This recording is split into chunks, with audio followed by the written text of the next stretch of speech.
It's Wednesday, September 13th. You're listening to Your Florida Daily.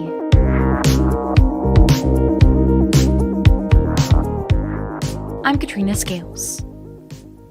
Investigators in Jacksonville are working to figure out what caused part of a hospital parking garage to collapse, crushing more than 100 cars. It happened around noon yesterday at the Ascension St. Vincent's Riverside Hospital. Firefighters say there was some type of structural failure which caused a section of the third deck to crash into the second. No injuries were reported. Still, witnesses say the whole thing was pretty scary. As I was checking in with the nurse, we heard a loud noise, and then the building shook. And when the building shook, me and her jumped up, and we ran out the door. Everybody was scared because of the loud noise and the shaking of the building. Officials counted 111 cars inside of the collapsed portion of the garage. Meantime, buildings near the site have been condemned until a structural engineer can determine how to secure the area.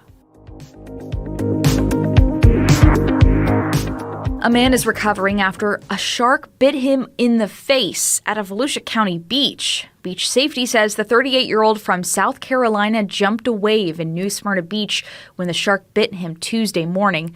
He is expected to be okay, and it's the 7th reported shark bite so far in Volusia County this year.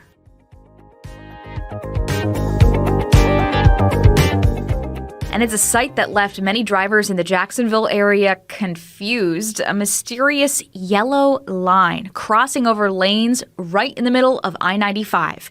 The yellow line first showed up Friday, spanning 20 miles and ending outside an Acme Barricades office in St. Augustine.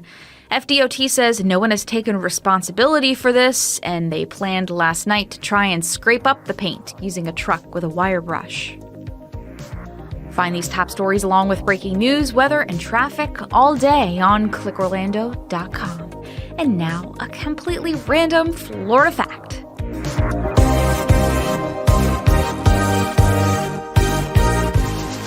The monkeys on Monkey Island on the Homosassa River were brought to the area by a polio researcher.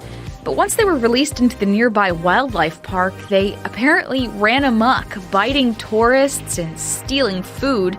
And that's when a developer came up with the idea to relocate the monkeys to the island. Now, 50 years later, the surviving monkeys, new additions, still live on the island while tourists observe from a safe distance. Your Florida Daily is produced by News 6 WKMG in Orlando. I'm Katrina Scales. Subscribe for new episodes wherever you like to listen.